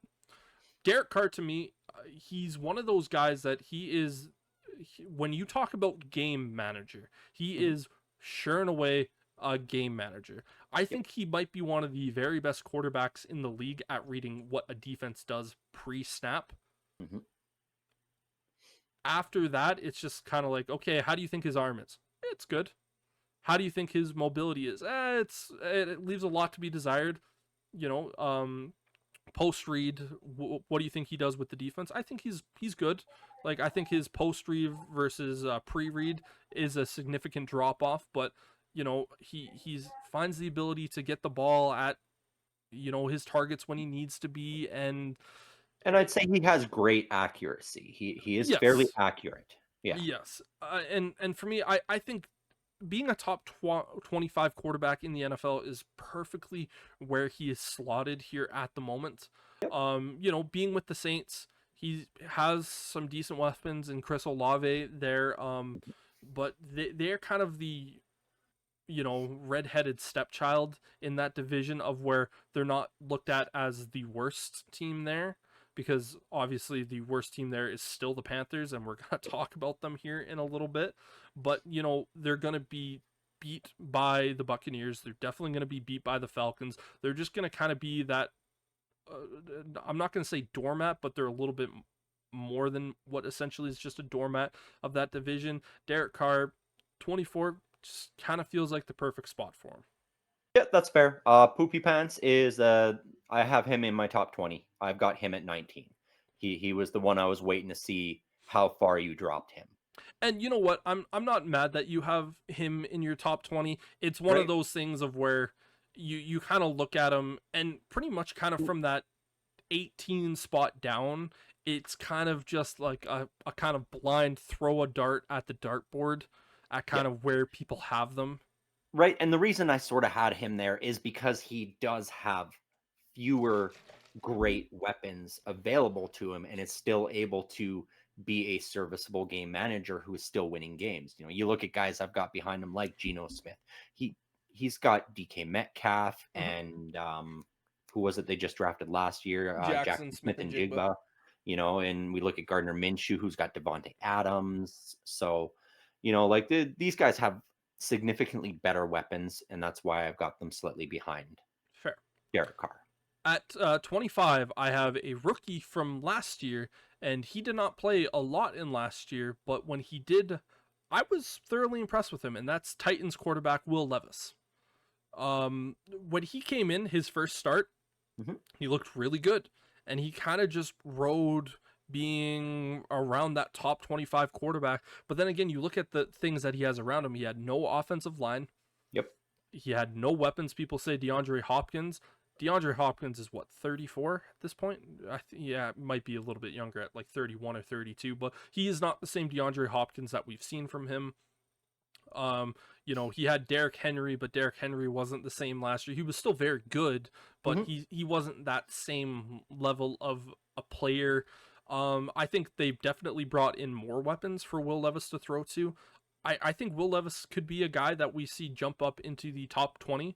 He's going to kind of sit into that top 20 to top 15 type of range for me. I'm really excited to see this guy with a full year under his belt with some playing time. It's going to be interesting to see where Will Levis is going to finish at the end of the year for me. Yeah, definitely. So, I mean, you've got him in the top 25, barely fringing there. I have him sitting at 27 myself because you did say 25, right? Yep, 25. Yeah. Yeah, I've got him at 27 myself. I could see him climbing into the top 25. I don't really see that Titans team being good enough for him to reach the top 20 myself. Yeah, again, Yeah. dartboard at this point. Yeah, and I have concerns with him that he might just, you know, be following and becoming the next Ryan Tannehill for that team, But you know which what? is We have seen Ryan Tannehill do we good have. things with that team, though. And when Ryan Tannehill was doing good things for those teams, he Yeah, was arguably a top 15 quarterback. he also had weapons. He did. He Yeah, did. and so that's something that Tennessee needs to address. They need to Yep. get him some de facto weapons that he can utilize. He's going to have DeAndre Hopkins and Calvin Ridley as his main two weapons this year, which, Yep. when on paper you look at that and you go, that's not bad. It's not bad. It's Not a couple of great. well, the issue is it's a couple of aging receivers who have been great through their career in a league that is very much going towards that youth. Yeah, And it's so the next that's generation that is pushing these guys out. But you know what? To have those two especially guys in the there, secondaries. yeah, You know, we've seen a lot of good, fast, talented young players in the secondaries that are, you know, DeAndre Hopkins used to be a guy where you throw it to him, you're like, it's a catch. yeah. Oh, You know, without he a doubt. was he was reaching that level where people were almost comparing him to a Larry Fitzgerald, but he's fallen off. Hmm. But I think having those two veterans Mhm. of, you know, DeAndre It'll help. Hopkins and Calvin Ridley, it's going to help his development of being like, okay, you know what? We're going to have a guy that is going to be a little Mhm. bit more comfortable of like he's going to know where he's supposed to be with his routes. Yeah. DeAndre Hopkins, you know, if you throw him the ball, there's still a good likelihood he's going to catch it. Oh, yeah, that's true. I'm trying to remember who did they replace Derrick Henry with? Who did they get in their running back spot? Did Tajay they end Spear. Oh, He okay, was a so they rookie didn't from last year. okay, so they didn't end up The grabbing the I the couldn't running remember game 'cause is something we where it's had going that to big be running back really. shuffle, and I couldn't remember if the Titans ended up Oh landing one no, of they them or they not. they did. They got Tony Pollard. They got Tony Pollard. Well, yeah, that's you know, maybe if he's back in a 1-2 punch with Tajay Spears, maybe Spears, that'll yeah. be we'll see Pollard reemerge. We saw him last year as the, you know, He feature was back. He like wasn't we saw him that he's not a guy that can be a number one. He's no, being paid he's like a not a number feature. one, but you Yeah. know, I still think having Tony Pollard there is something where you're gonna have your quarterback be comfortable. He's Yep. one of those guys where you can place him beside the quarterback and you know it's not gonna be like, oh, And okay, like I'm not gonna be able to hand this guy the ball or he's not gonna be able and to. he's a good pass blocker as well. So that is Yeah. a good extra protection in there for Yep. Will Levis. Yeah. But yeah, for Will Levis, Yeah. for me, it was one of those things where I'm a little bit higher on Will Levis. I liked some of the things that I saw from him. Yep. Number 26 is Anthony Richardson. To me, when Anthony Richardson was playing, he looked like he could have been the offensive rookie of the year. Mhm. But The problem is in the first 4 games of the season, he got hurt twice. Yep. He had that season-ending injury. He looked like when he was on the field, like prime Cam Newton back in the day. But he played with reckless abandonment. He threw his body out there and was basically like, I don't care if you hit me. I'm going to be fine. He gets hit and he goes, "Oh, I'm not fine." Right. This is the Shattered like NFL. glass. I think if he can play a full season, he could be a very, very exciting quarterback. He was touted as being the most athletically gifted quarterback to have ever entered the NFL with the size that he has. But again, it's playing with that reckless abandonment that I'm seriously worried about. And if he can't stay healthy this year, the Colts are going to look for a new quarterback next year, as Yeah. early as next year. If he gets injured for 6 games or more, to me, the Colts will be looking to move on from him right away. Oh, 100%. I've got him a couple spots lower than you at 28 myself. And it's because he's too reckless there. And I mean, if he hasn't learned his lesson, I fully expect the same thing to happen. And then at that point, I'll be a happy camper because I'll be going, "Do you guys want Russ? Now we can roll with Justin Fields after week 3." I hear you. Nice, right? No, So yeah, I liked what I saw when he was on the field, but he didn't see the field enough, he in my he he, opinion, he to played in to two be in the top games. 25. Yeah. Yep, it's just not good enough for him to be in the top 25. But that's why he's 26 on my list. Yep. 28 on mine. Yep. Again, it's just they're within a few picks. So Exactly. Yeah. next up is Jacoby Brissett making his way back to the New England Patriots. He kind of has a little bit of that Gardner Minshew effect to him where, what? Is he going to be the best quarterback in the league? No. Is he going to be able to go out there and be serviceable enough to get you a couple of wins? Yeah. I don't think he's as good as Gardner Minshew to solidify a few more of those wins, but he's an experienced guy in this league. Whoever the Pats draft at quarterback, if they do draft a guy at number 3, I still think they're going to say, you're just going to sit behind Jacoby for a year. Mhm. You're going to let him get his head taken off and just make some of these mistakes. And we know we're going to be bad. If the rookie quarterback was in there, whether that's Jaden Daniels, Drake May, JJ McCarthy, whoever, it's going to be a situation of where you're looking at going, you know what? This is essentially just you sitting in the NFL for a year because we're going to be bad, and you're just going to be able to get a little bit more of that experience of like, hey, Yeah. you're going to learn the speed a little bit quicker, essentially. 100%. I agree there. And I have Jacoby Brissett a little bit lower, but he is an excellent game manager. Without a You doubt. said let him go out and make the mistakes and get his head taken off. I don't think he will. He's not I going to think make the mistakes necessarily. yeah, Yeah. I don't think he'll get his head taken. He's really good at protecting himself and protecting the ball. And so I think Brissett will do a serviceable job for the Patriots, but the team is so bad. I've got him at number 30 for myself. That's fair. Yeah. Yeah. Next up on the list at number 28 is Sam Darnold with the Vikings. Sam Darnold has Yep. already kind of been stated that whatever the Vikings do with their quarterback position and whoever they draft, he's going to be the starter likely for the year, which I don't necessarily think is a bad idea. Played with the Jets.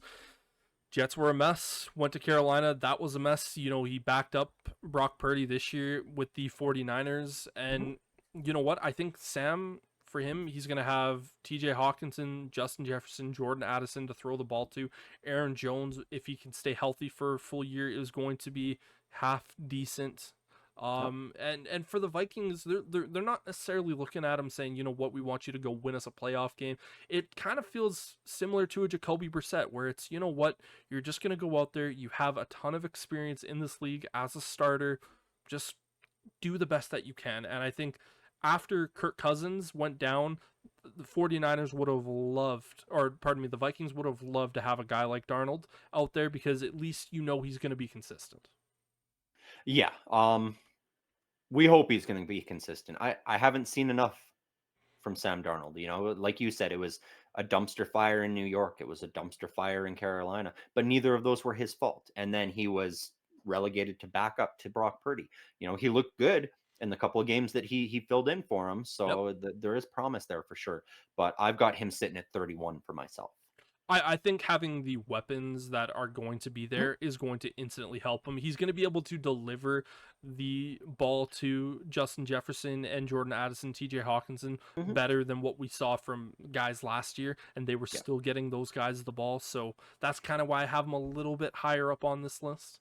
Yeah, no, I get what you're saying. I just I I know what Minnesota has said about him being he's their guy, but I still haven't ruled out the possibility that they're going to try to package some of those n- first round picks that they've got stockpiled and try to move up into the top 7 Oh, to grab one of these I guys. still fully expect Minnesota to trade up into the top 4 Right? to And draft a if quarterback. that And happens and Justin Jefferson goes to management and is like, "No, I want to catch passes from whether it be Drake May or Jane Daniels or whoever, JJ McCarthy." If yeah, he's like, "I want that guy throwing it to me," then they're going to have to because it's going to totally, be totally. give me him or I'm walking. Yeah, but Yeah. at this point, it is Yeah. one of those things of, and again, the reason why I talked about Caleb Williams is on the list, and I already said that Jaden Daniels is on the list, and he's the guy coming up next. I have Yeah. him with the Commanders. With some of these other teams, for instance, like the Raiders, Mhm. or the Broncos. the Broncos or the Vikings. I don't have any of the is because they're not in a position to necessarily get some of these guys. And when I talked about the Patriots, it was we already kind of know that the Patriots are going down that Jacoby Brissett route for the season anyways, and we still don't even know if they're going to choose a quarterback in this year's class. Well, exactly. They could be that team that the Vikings move up with. Yeah. Yeah. Yeah. And so those are some of the reasons. However, I do have Jaden Daniels there because the draft, it really does start at 3 to me, because the Bears, This year, yeah. we know they're taking Caleb Williams, and then when it comes to the Commanders, why would you not? So, well, we know they're taking a quarterback. It's just kind of a question of whether it's going to be Jaden Daniels or Drake May. I personally would think Drake May would be the better guy. I still have Drake May above Jaden Daniels, but I understand why they would take Jaden Daniels, because you look at him and go, he's kind of that Justin Fields, Lamar Yep. Jackson type playmaker with the ball in his hand, or when he's playing quarterback. So I think Jaden Daniels is one of those guys where he does deserve to be top 20. He's not going to be viewed as much as Caleb is because of what Mhm. Caleb is. This is the first time since Andrew Luck that it's been a pretty easy consensus of who the number 1 quarterback is, and it's not even close. Like, even when Joe Burrow was being drafted that year, it was still, oh, maybe Justin Herbert or Tua. It was Tank for Tua year, and then Joe kind of came. But with Yep. this year, it's not even a question of who number 1 is. So I feel like Jaden Daniels is definitely better than some of the guys that are still currently on this list. And going into a situation with the Commanders, with Terry McLaurin, with a Jahan Dotson, and the running game with Brian Brian Johnson, Robinson. Robinson. Thank you. Yeah. Um, he's gonna have good ability, and I think Jaden Daniels with the Commanders ultimately fits a little bit better because his escapability is going to help him significantly with that offensive line and the problems that they have on that offensive line. So that's kind of why I have him at pick number 29. Yeah. Yeah, and as we discussed earlier, I don't have any of these guys. I do have a Washington quarterback. I've got Marcus Mariota there, but he's in my 32 slot, like because I do expect them to take a quarterback and likely Be a roll with starter whoever they immediately. pick. I have concerns with Jaden Daniels though. Like, Oh, I do yes, too. like he makes me think of this year's Anthony Richardson. I expect what we'll see is him come in, do that escapability thing, get blown up, And he's a and miss lot the rest of the year. smaller than Anthony Richardson is. Exactly. Yeah. And so he's going to get just destroyed, I think. And ultimately, we'll end up seeing Marcus Mariota get to start for most of the season. Yeah, and I know next week, when we do our podcast, it is going to be strictly draft heavy and Yeah. talking a lot about that. So we'll obviously kind of get into that conversation next week. Obviously, next up at number 30 is Bryce Young.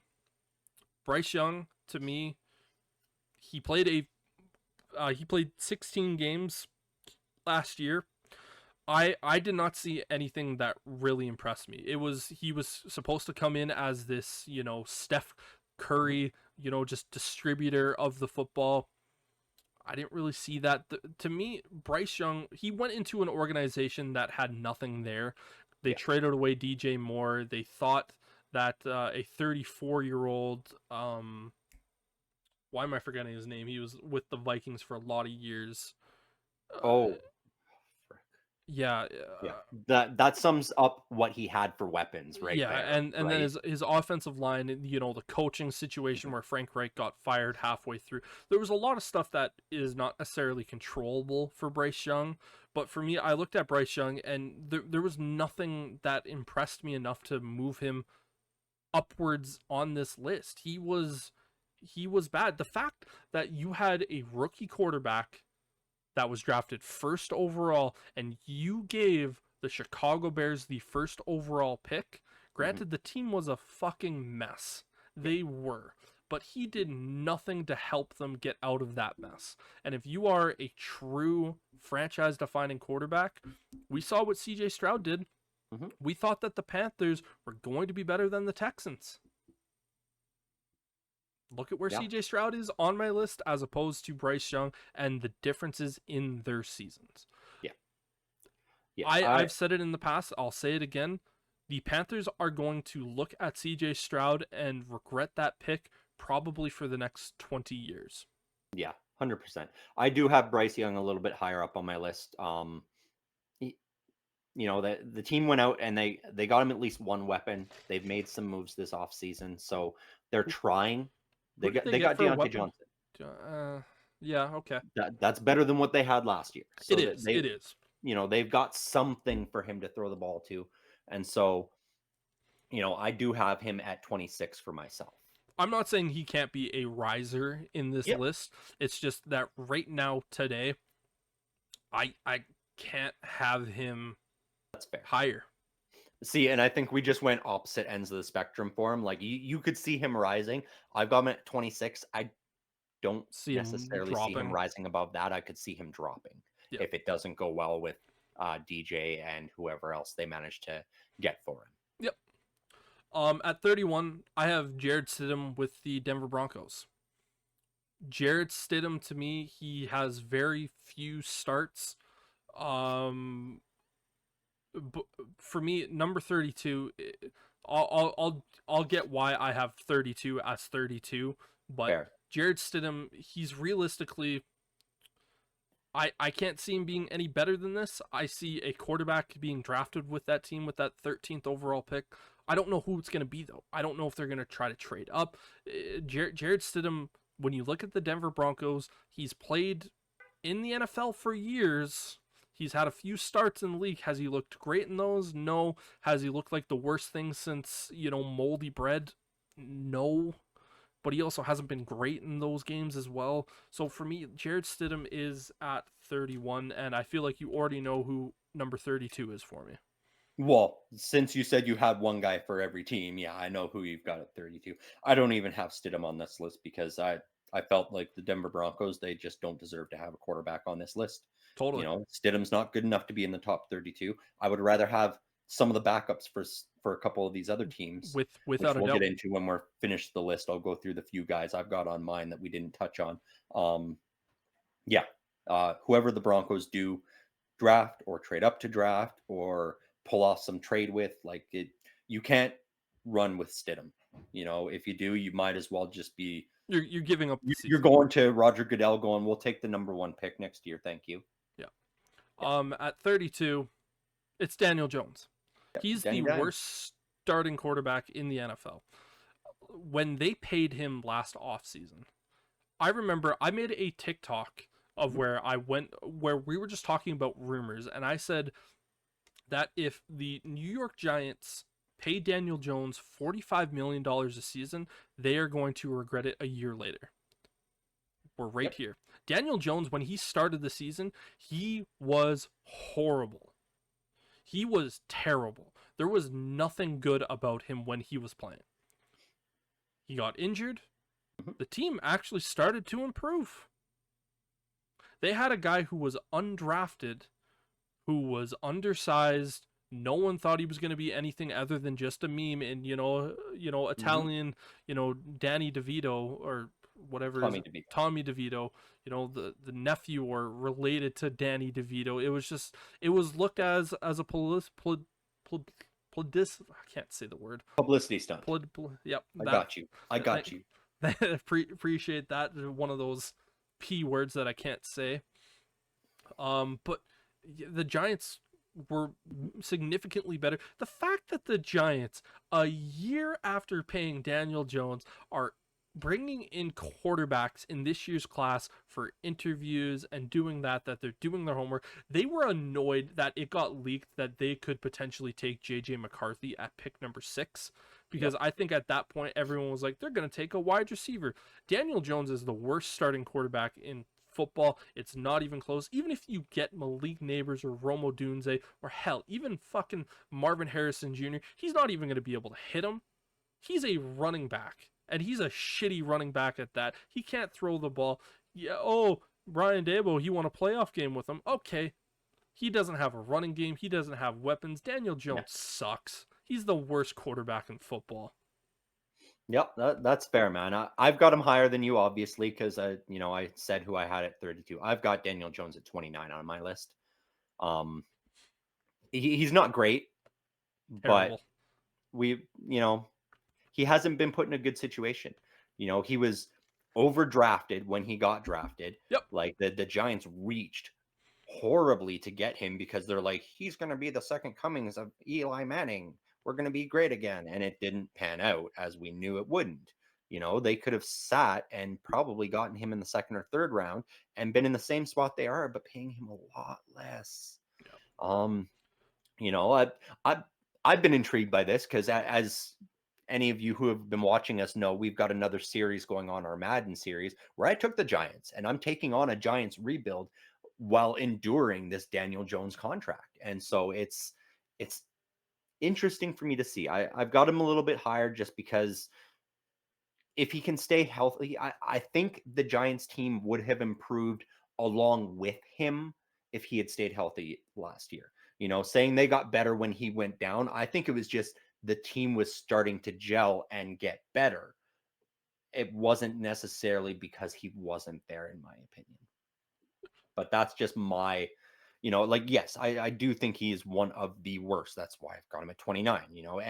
Anybody 25 and below is not a great starting quarterback, in my opinion. Yeah. And Terrible. so it needs some work. So I do have him a little bit higher. That's all.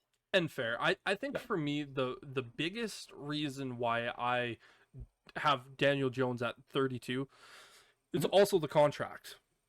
Yeah, The it is fact that horrible the contract. fact that Daniel Jones thought that he was deserving, and granted, I don't necessarily think Daniel Jones said to his agent, I need to get $45 million a year, but the fact Mhm. that his agent was able to say to him, you're going to be worth $45 million a year and you should hold out essentially for that. I looked at that and went, you're a fucking asshole for even thinking you can even be in the market for that from what you've done. Like, what are you talking about? Like, I thought the Giants last year should have kept Daniel Jones, but I Yep. said $15 million a season.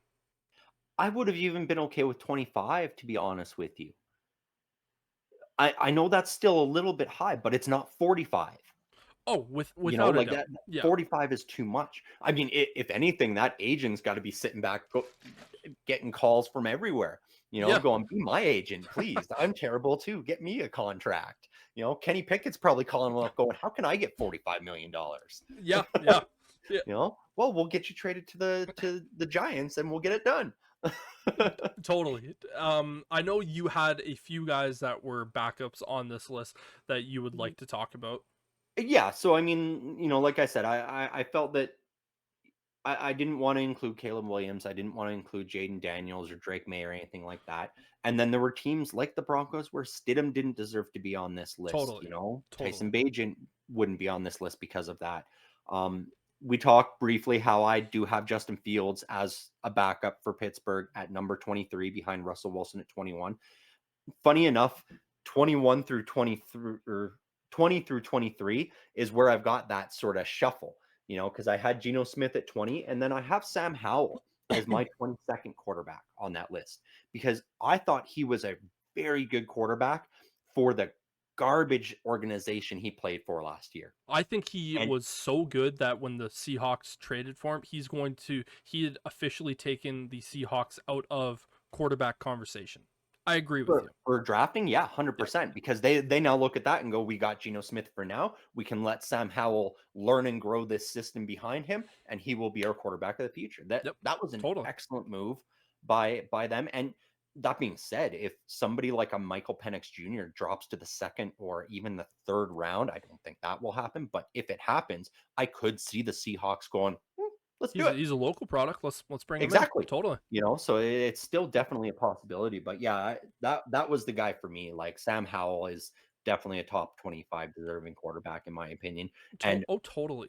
all those guys Totally. behind, like I would gladly take Howell over guys like Deshaun Watson and Bryce Young and Daniel Jones, Jacoby Brissett, all that. Yep. So, But the yeah, problem is for Sam Howell at the moment is that yeah, he is relegated to being a backup right now. he And is. Yeah, 100%. unfortunately, you can be the 22nd best quarterback in the NFL, but Mhm. if you are a backup, you are not right now a 32nd quality Yep. number 1 quarterback because Yep. just And simply because your team has elected to start someone over you for various different reasons. exactly. And again, with my list, I was not necessarily factoring in who the starter will be for next year because we don't know in a lot of these cases, especially 20 and below, Mhm. because there will be quarterback competitions for all of those.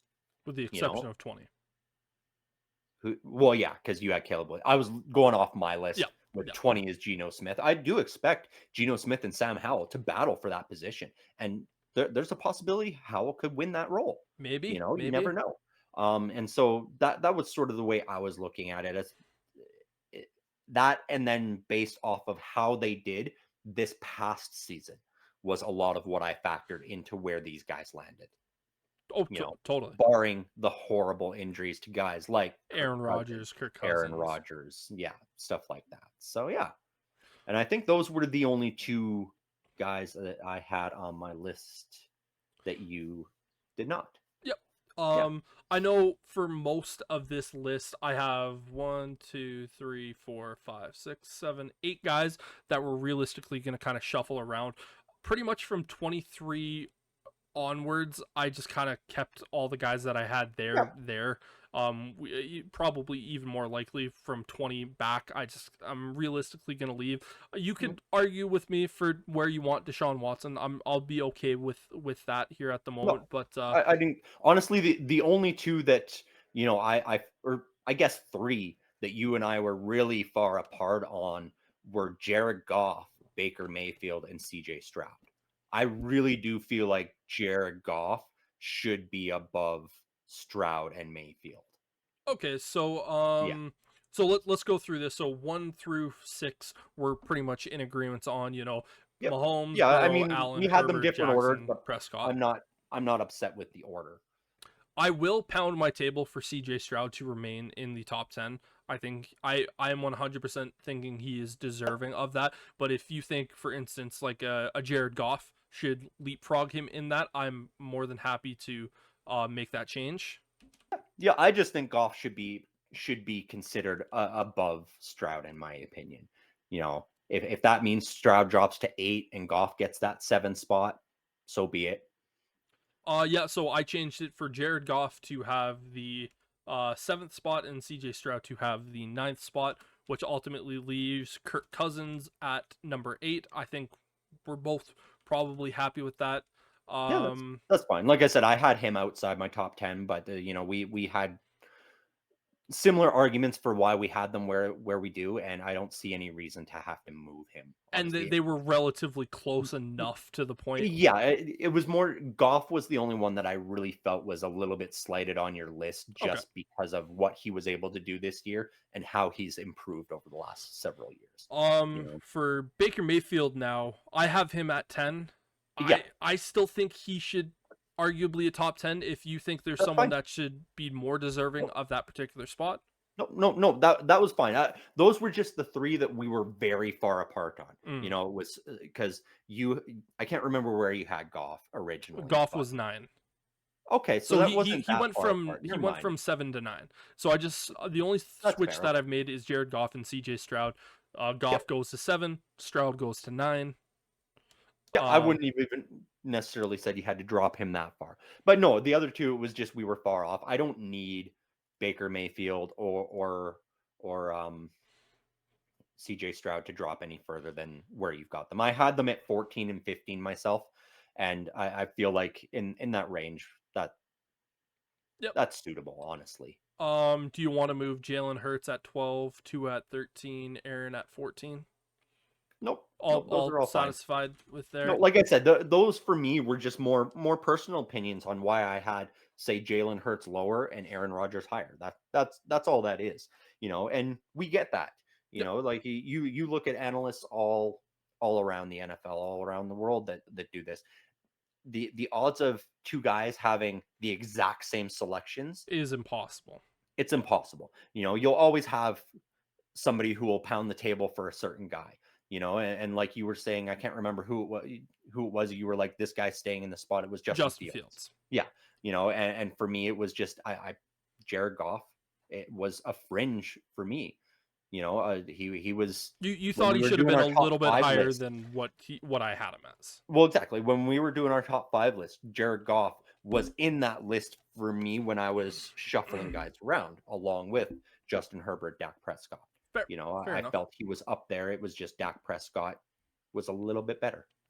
So going Yeah. through the quick list of quarterbacks here, and again, these are always going to be a lot quicker. I think it's going to be like a 10-minute segment every week. At 1, Mahomes, Burrow, Allen, Herbert, Lamar Jackson, Dak Prescott, Jared Goff, Kirk Cousins, CJ Stroud, Baker Mayfield, Brock Purdy, Jalen Hurts, Tua Tagovailoa, Aaron Rodgers, Jordan Love, Matthew Stafford, Trevor Lawrence, Kyler Murray, Geno Smith, Caleb Williams, Justin Fields, Deshaun Watson, Gardner Minshew, Derek Carr, Will Levis, Anthony Richardson, Jacoby Brissett, Sam Darnold, Jaden Daniels, Bryce Young, Jared Stidham, and Daniel Jones is the top 32 from 1 to 32.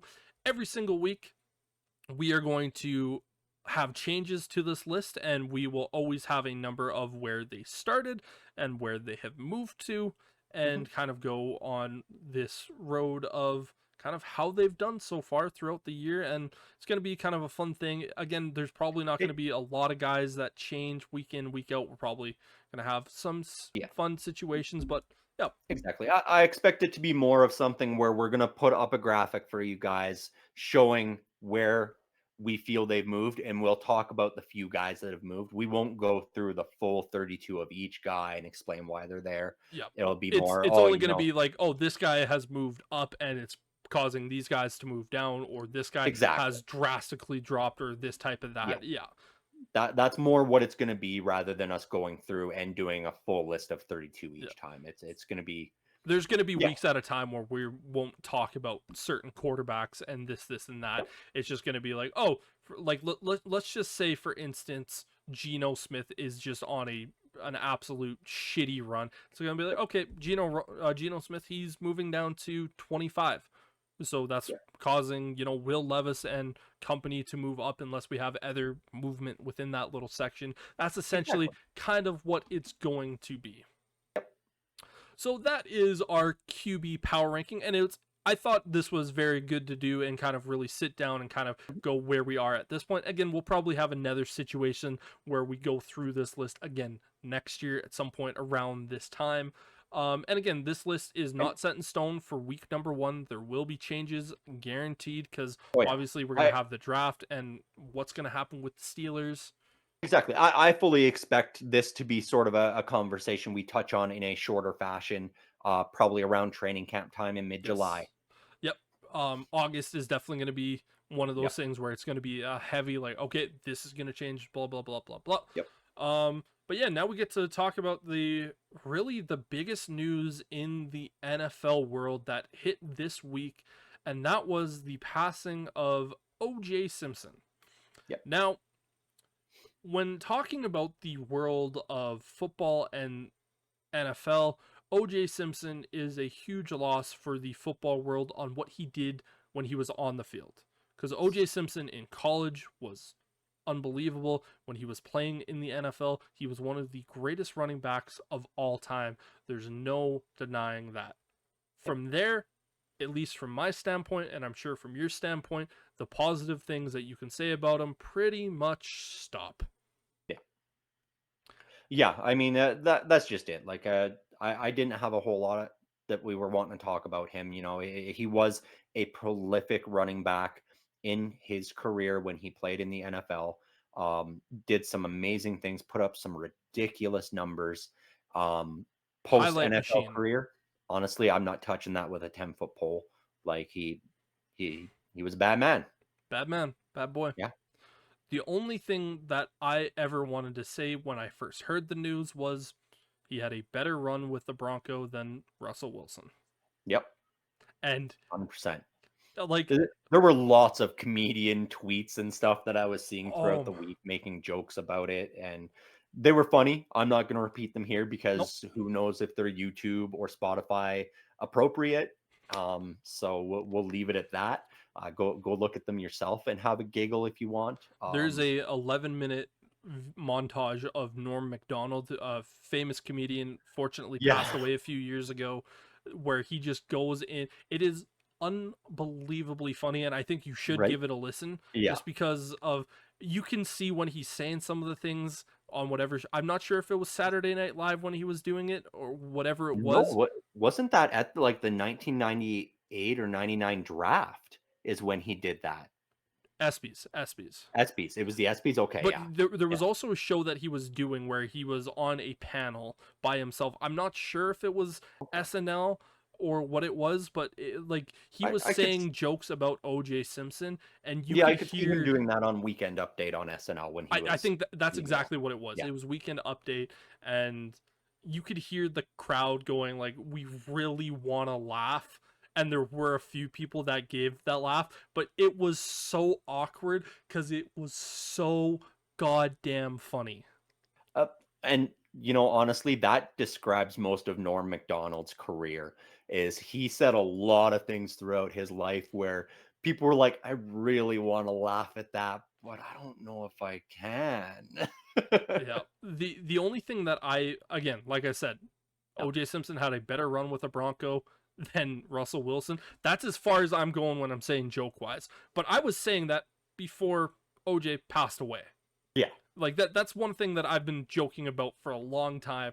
And so, yeah, that's more making a joke at Russell Wilson's expense than yeah. OJ Simpson. But like I remember when I first heard the news, I sat back and I went, "Do I tweet that? No, I don't tweet that. I can't tweet that." Like it's one of those things where a lot of the memes that I saw on the internet I'm laughing at because Yep, again, you look at OJ Simpson as a human being, he was bad, yep,